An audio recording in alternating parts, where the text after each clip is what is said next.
Hello, I'm Harley Schlanger from the Schiller Institute. Welcome to our webcast for today with our founder and president, Helga Zepp-LaRouche.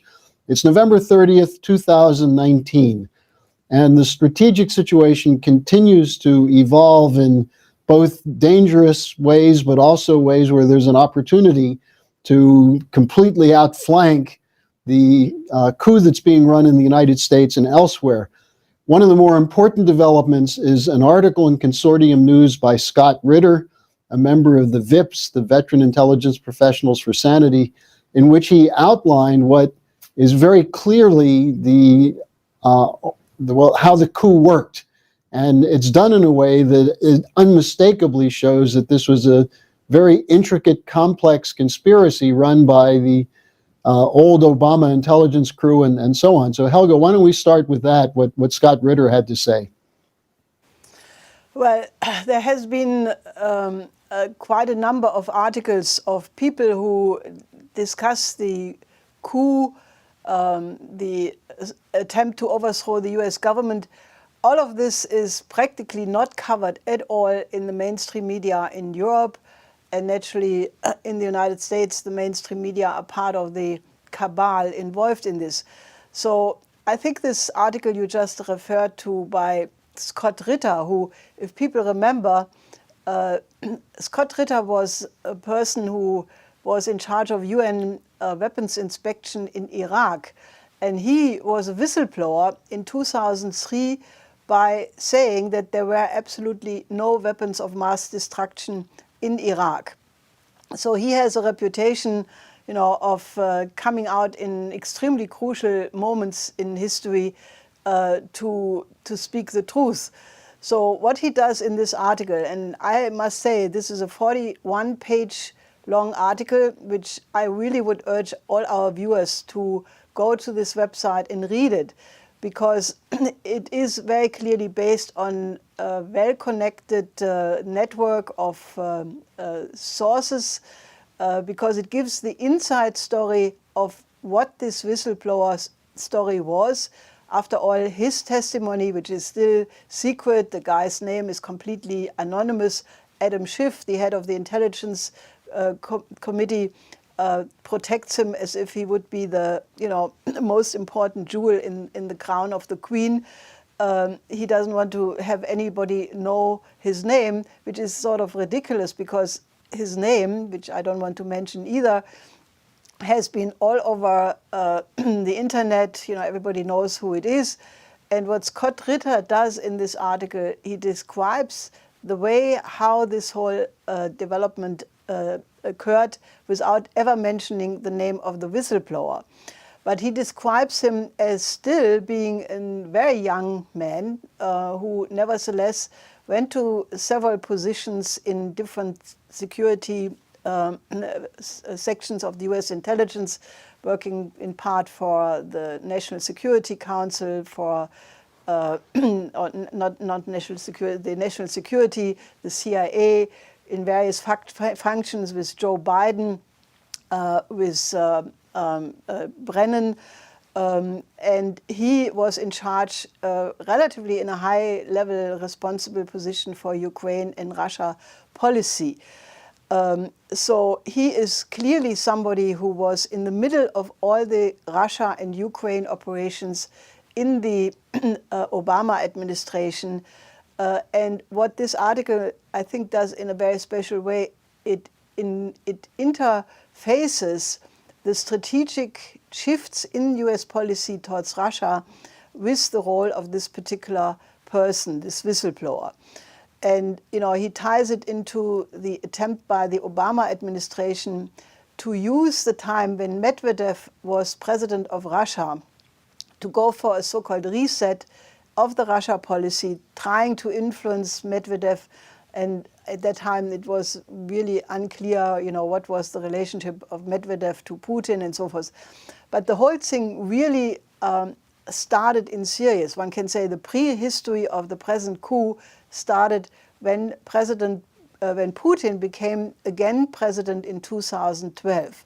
And if you remember, this was the period when, after the initial period in the first presidency of Putin, he still had to deal with the incredible heritage which was left by Yeltsin, the powerful position of the oligarchs. So, Putin could not really do all that much. Even so, if people remember, in 2001, he gave this very, very optimistic speech in German, in the Deutsche Bundestag, in the German parliament, making all kinds of offers, and the West could have easily taken these up and have a real reset of US and Western Russian policies. But when Putin came back the second time, he was clearly much more resolved to prove what Obama later said, that Russia is just a regional power, to prove that that was not the case, that Russia still is a global player, which Putin definitely established with the intervention in Syria in 2015. But this was obviously too much for the Obama administration and the forces of the British Empire in general. So they started to really operate against Russia in earnest, which then led to the famous coup starting with the EU association agreement in November 2013, which Yanukovych could not agree to, but then leading to the Maidan coup in February 2014. And it is very clear that the people who are now the so-called accusers of Trump, they are all up to their ears in the destruction of Ukraine, really, with the shock therapy after 91, but then especially also the coup. So these people are now engaged in an attempt to overthrow the government. And Scott Ritter in this article makes the very important point that he says the very forces, the very institutions who are there to protect the nation, the security of the nation, they have basically turned into an apparatus denying the will of the American people who should be the key executive, and they are involved in this coup. So I think this article is a must read, as well as the webcasts by Barbara Boyd. She was on a program last Thursday together with Bill Binney. So I think that anybody who wants to find out what is going on in the United States, and by implication strategically, must get up to date on the inner workings of this coup. And this Scott Ritter article is really incredibly well researched and reflects that there is a giant faction fight among people who have a conscience. It is no coincidence that Scott Ritter belongs to what you said, Harley, the VIPs, the Veteran Intelligence for Sanity. And this is a group of former intelligence agents who, however, have not agreed with the way how this whole apparatus has developed. And what Scott Ritter says in the end, he says, the outcome of this battle will determine if the United States remains a republic or if the Constitution is overturned. So this is really big, and I would urge all of you, get really in the inside of this story, because this is determining the fate of humanity in the immediate period ahead. And Ritter's writing this at the time where you now have another session planned in the House of Representatives and the Judiciary Committee to continue the Ukraine Gate nonsense. But I think also, Helga, it's worth noting in context of what Ritter wrote, that there's total panic among the supporters of the coup over Barr's speech recently, where he described this as sedition.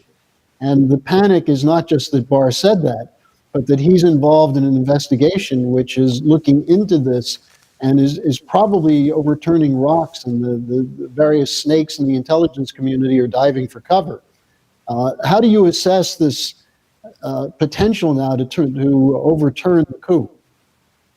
Well, it's obviously extremely big, because Barr, after all, is the Attorney General of the United States. There is a whole hoopla around the upcoming Horowitz report. Horowitz being the Inspector General of the Department of Justice, he will come out with a report, I think maybe as early as next week.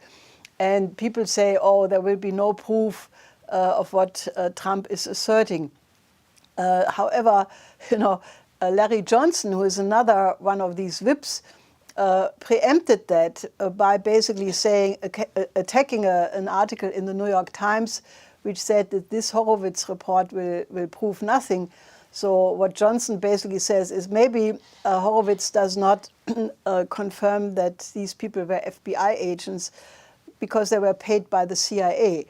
So this is a war and a half. I think when Barr says this is a seditious coup against the government, this coming from the de facto Justice Minister, Attorney General of the United States, then you will have the Durham criminal investigation, which will follow up on everything said in the Horowitz report and in other sources. So I think the potential that this may really lead to a dismantling of what people wrongly call the deep state, and which Trump recently attacked again as the military-industrial complex, which was mentioned already by Eisenhower. However, this military-industrial complex has evolved quite a bit. And, this is what is the problem. These are the people who want the confrontation with Russia, with China. And, people look at it. They say, is Trump strong enough to defeat these people? I know that Chinese and Russians are really wondering who is the power in the United States. At this point, it is not decided, and I would really appeal to you, our viewers, to get as much publicity about that, because the more people discuss that and investigate and follow the investigations, the better it is. So this is not something to be passive about. For Americans, it means, if you are a patriot, this is the moment to fight for your country. If you are international observers, this is the time to really rethink this question of Trump, because the reason why these people are attacking Trump so absolutely viciously is because he has said in the election campaign 2016 that he wants to have a good relationship with Russia. And for those who try to geopolitically manipulate the world, the British Empire, they just didn't tolerate that. But obviously, there are forces in Europe who understand that the relationship to Russia cannot remain hostile if you don't want to risk World War III. And this is the reason why Macron, for example, is absolutely not on the line of the rest of the EU or NATO for that matter. And he is calling for a dialogue with Russia, because he says not to have a dialogue with Russia cannot be in the interest of the Europeans. So I think that this gigantic battle in the United States has all kinds of international ramifications, and it is at the center of, will it go in the direction of a new paradigm, or will it go in the direction of World War III? So what you are really looking at is a question of war and peace. And just to add a footnote to what you were saying, you mentioned Bill Binney participated with Barbara Boyd in a discussion the other night. He reiterated the point that his forensic investigation shows that there was no Russian hacking, that it was an inside job, and that the court in which Roger Stone was tried, the judge did not allow that to come out, refused to let it come out because it would totally blow apart what's left of the credibility of Russiagate. Now, while we're discussing the broader strategic situation, Helga, something happened this last week which is very significant. The Hong Kong Human Rights and Democracy Act was passed by almost unanimous margins in the House and the Senate. Trump signed it. He issued a statement where he basically indicated he wasn't very happy with it. But this has been denounced very strongly by the Chinese, and it brings up this whole question then of China becoming the new enemy image. What do you think of the reaction of the Chinese to this? What are the implications of that? Well, there is right now an unprecedented escalation in, putting out lies about China, which are really unbelievable. For example, you mentioned Hong Kong. Now, this is a classical color revolution, and the Chinese are extremely upset. First of all, on the significance of this vote of the district, which the pro-democracy forces won. The mainland China part is still won more than 40%, so it's not, it's not that clear cut. And the Chinese government clearly denounced the meddling of institutions like the National Endowment of Democracy and also the British, going back to the Opium Wars. And so, so they called in now the US Ambassador Branstad to complain that Trump did sign this act, but they know perfectly well that Trump only signed it because the majority in the Congress was so overwhelming that he would have had no chance to have a veto because it would have been overruled. So because he's an election campaign, naturally he signed it. But the conclusion the Chinese are drawing out of this is naturally that even Trump may be opposed to it, he does not have the power to prevent such an act to go through, which is pertaining to what I said earlier, that the dual power situation in the United States has all kinds of strategic implications, because Russia, China, others say, how much can we rely on what Trump is saying? How much can we afford to base our own policy on, this present administration, when the coup forces are still so strong that they can overturn the policies of the president. So people have to understand that what is being done. I mean, first of all, we discussed this in the past, that the demographic composition in Hong Kong is very much still under the influence of the 150 years of colonial domination of Hong Kong. You have 1/3 of the population being Vietnamese boat people. You have still a lot of people from the British, when Hong Kong was a colony.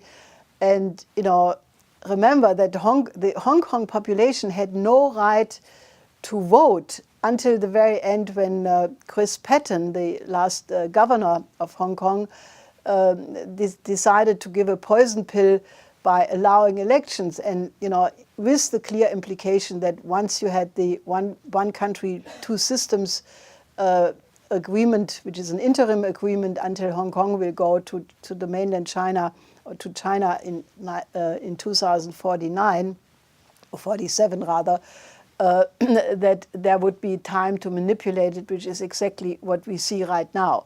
So this is orchestrated. I think the future of the people in Hong Kong, the economy is collapsing, the airline is massively losing freight, passengers. The future of Hong Kong does not lie with the destabilization. I think independence is out of the question. This will not be ever allowed, because China correctly says this is part of China, and as Taiwan is part of China. So the Hong Kong population has the choice to either, see that regions like Shenzhen, Guangzhou, Shanghai, I mean, there's absolute economic boom. This is the motor not only of the new Silk Road, but of the world economy. This is the most productive part of the entire world economy, and they can either participate in that, or end up in a being erased from the modern maps, as one editorial in the Chinese media was saying. But you have to put that in light with the attacks on China in respect to Xinjiang. An unbelievable report came out from so-called investigative journalists blasting, the intern camps of Xinjiang. Now, we know a lot about that because two international or members from our international network went to Xinjiang. One member from France went for a 1-week trip to Xinjiang. She visited all these places. The opposite of what is being said by this report is true. Xinjiang was one of the poorest areas of China, which was, giving a lot of conditions for the recruitment of the terrorism. Now, people should know, how did terrorism come into Xinjiang? You have to go back to Zbigniew Brzezinski and his proposal to the Trilateral Commission in 1975, when he proposed to use the Islamic card against the Soviet Union. And then it was these networks, both French from the Sorbonne, but also from the British, Brzezinski's networks, who set up the radical Quran schools, which led to a radicalization of Islam. And the Mujahideen were then deployed in Afghanistan in the 80s against the Soviet Union. And when the Soviet Union collapsed, these networks did not just vanish, they spread all over the place to Pakistan, to parts of the former Soviet Union, to Xinjiang. They were identical with the main drug routes into Europe. So the West had a very big role in creating this kind of terrorism.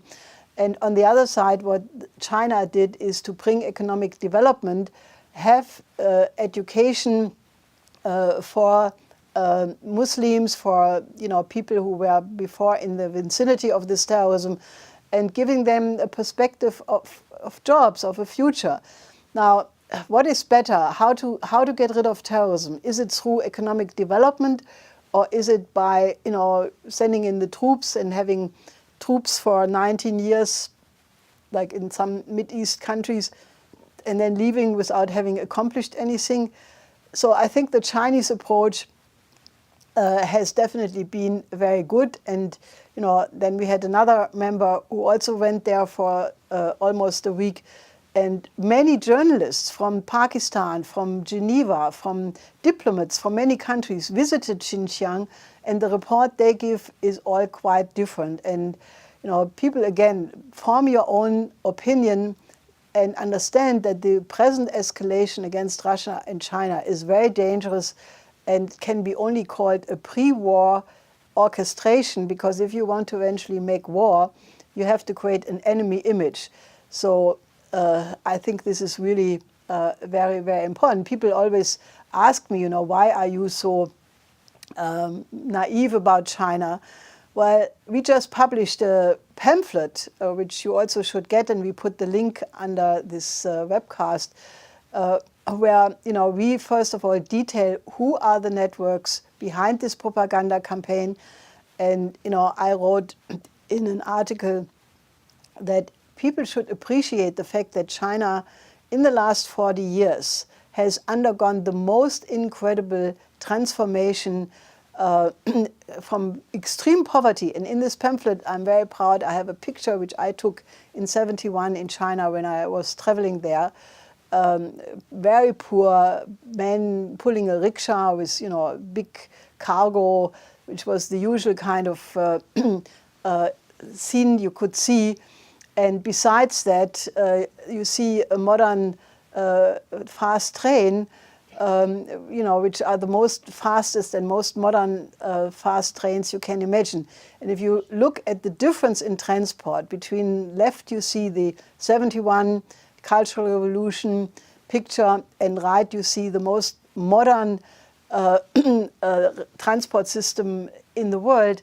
People have to appreciate that this is an incredible contribution to the development of mankind. Now, the Chinese have a different system, but that system is not challenging the West, as people say. They are not imposing their system. They want to have a harmonious development of different nations, different systems.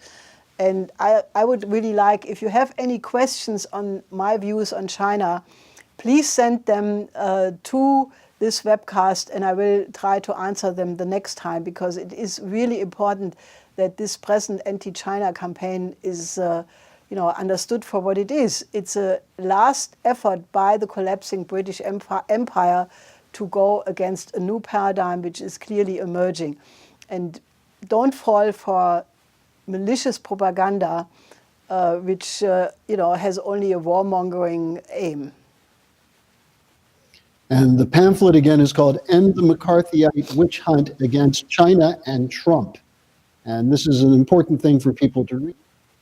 There is so much propaganda against China coming out in the media. Now, Helga, one thing the media is not reporting still is the extent of the financial crisis. We're now well into the third month of the so-called repo loan crisis.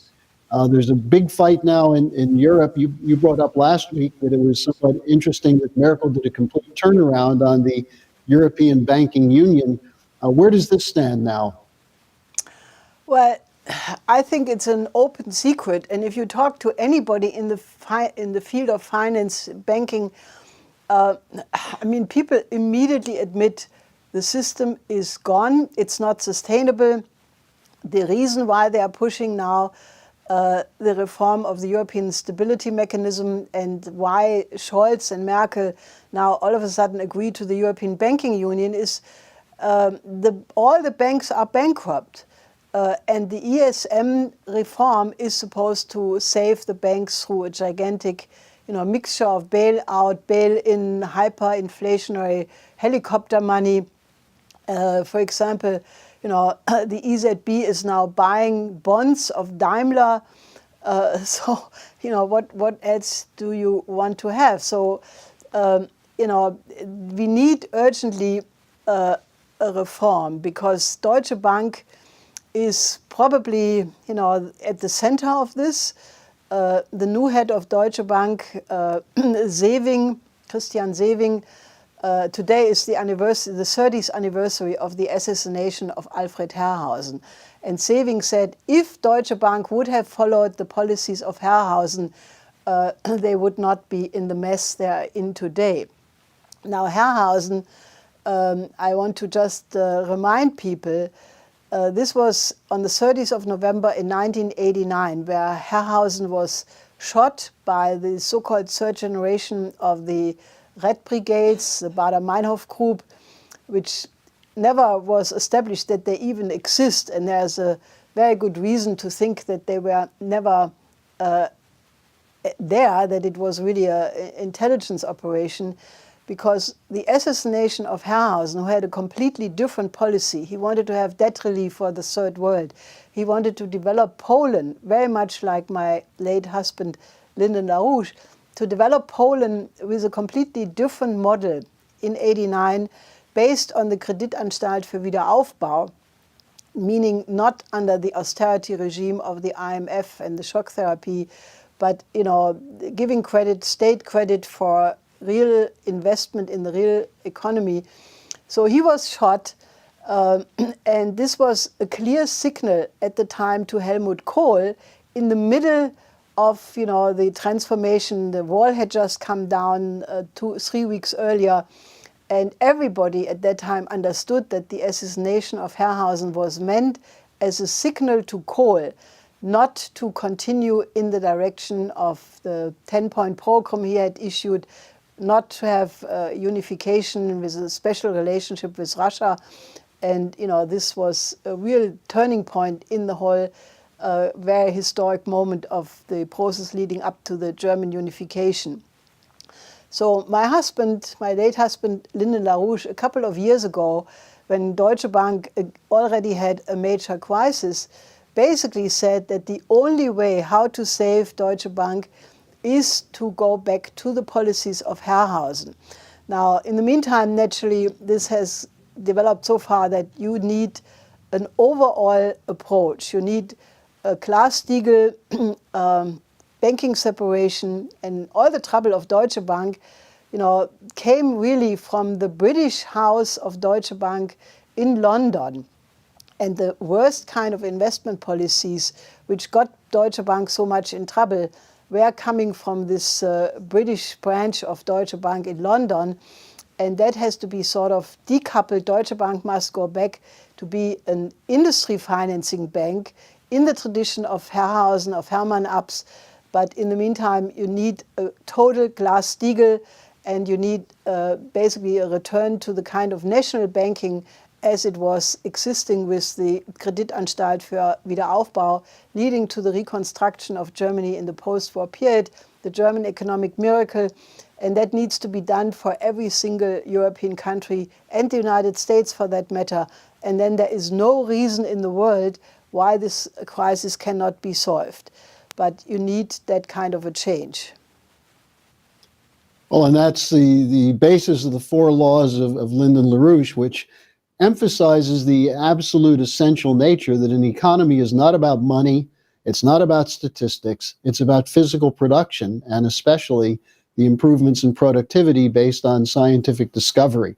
And at the recent conference of the Schiller Institute, this was a topic throughout the conference. And again, people can go to the Schiller Institute website to see the discussion of Lyndon LaRouche's scientific work and his economic work and his influence worldwide. The videos are there. People should take a look at that. It was an extraordinary conference. I mean, Helga, I think to conclude, we've got to come back to Europe again. Besides the fight over banking, we saw a huge demonstration of farmers in the streets of Berlin this last week. There's a December 5th, there'll be escalation of a general strike in France against the green policy and the destruction of agriculture. And at the same time, while this is going on, the European Union declared a climate emergency this last week. How insane is that? What's this? The implications of this for the world? Well, the European Parliament declared a climate emergency. Ursula von der Leyen, who will be the president of the EU Commission, or is already since the 1st of, she will start on the 1st tomorrow, to be the president of the EU Commission. She announced that she wants to have the Green New Deal implemented in the first 100 days of her office. On Monday, you will have the COP25 climate summit in Madrid, which was moved from Chile because of the mass unrest there. So there is a full offensive because, as we discussed in the past, the central banks, Mark Carney and now Lagarde and others, they want to have green financing, channel all financial investments in a gigantic green bubble. Some people hope that will avoid the crash, you know, if you combine it with opening the money sluices, helicopter money.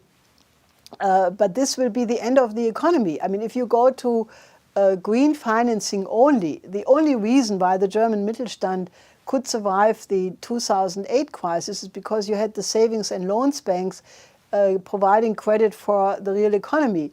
If the EU is making legislation, and this is really what's behind the whole Greta hype, if the EU makes legislation channeling financing only into green climate questions, an economy like Germany, which needs high energy flux densities, will not survive. So I think this policy is going to collapse. It will fail. It's a big question if the EU as an institution will survive that, because you will have the assertion of the interest of the population against a supranational bureaucracy, which is clearly violating the principles of existence of people. Why do you think you have such mass demonstrations around the globe, in Chile, in Bolivia, in Colombia, in Iraq? The government just collapsed because of the mass unrest. Pakistan, Lebanon. On the 5th of December, you will have a general strike in France where the government fears that they may fall as a result of it. 2 days later, the French farmers will take to the streets. The farm demonstration you just mentioned had 10,000 tractors. It was 12 kilometers long into Berlin. This is unusual for Germany because normally the Germans are really the last ones to protest, but here you go. So I think that if now there is an effort to impose increased prices on energy, on food, on all of these things which go along with the so-called climate hysteria, you will have the danger of a complete disintegration of the very fabric of society. So this is an unusual time. And, I would really urge you again, become active with the Schiller Institute. Help us to get the viewership of this program, spread it, distribute it to all your channels, social media, email lists, whatever you have, talked about it with your friends and colleagues, and help us in the mobilization, because the solution is absolutely there. Lyndon LaRouche has proposed already many years ago the kind of collaboration between the four major powers of the world, the United States, Russia, China, India, but open to other countries, to make the kind of reform which is necessary to go to a new Bretton Woods, which will correct the flaws of the old Bretton Woods, which were due to the fact that Roosevelt had died too early and the old Bretton Woods was shaped by Truman and Churchill. So the new Bretton Woods will be a system which will provide credit for development for the whole world. It is in the interest of the world population. And, with Trump, the potential to get a collaboration between the United States and Russia and China in particular does absolutely exist. Also, the combination of forces to implement a global Glass-Steagall, get rid of the casino economy, start to issue credit for real investment, and just reform the system, restore the principles of physical economy before it is too late. I think we have a window of opportunity of tremendous potential. If you think about what we discussed in terms of the coup and the potential that it can backfire against the coup plotters in the United States, the fact that Russia, China, and many other countries are already collaborating with the Belt and Road Initiative, and President Xi Jinping has said many times the Belt and Road is open for cooperation with the United States, with Europe, with Africa. So the framework to make the kind of reform is absolutely there. What is absolutely required is that you become active and that we increase the number of people who think about themselves as state citizens, because that is the kind of thinking which is required. But then we can, win this, not only this battle, but this war for mankind. And for those of you out there who are still pessimistic, I can only tell you, as one who saw this German farmer march or tractorcade close up, this was extraordinary. They estimate maybe 40,000 farmers. These were big tractors. They blocked traffic just because they were moving through Berlin. But what was exciting about it was to see farmers enthusiastic about demonstrating and about making their case against the green policy and so on. So the awakening is not over. In fact, what's necessary, as Helga has just been emphasizing, is for you to join. So Helga, I think we've covered a lot. Anything else you want to add? No, I think people should just really understand that there are historical periods where the individual action matters. And we are clearly in such a moment where the subjective factor probably determines, 80% of what will be the outcome of this history. Objectively, the conditions are all there for victory, but we need courageous citizens to work with us. Again next week, Helga. Thank you very much. Till next week.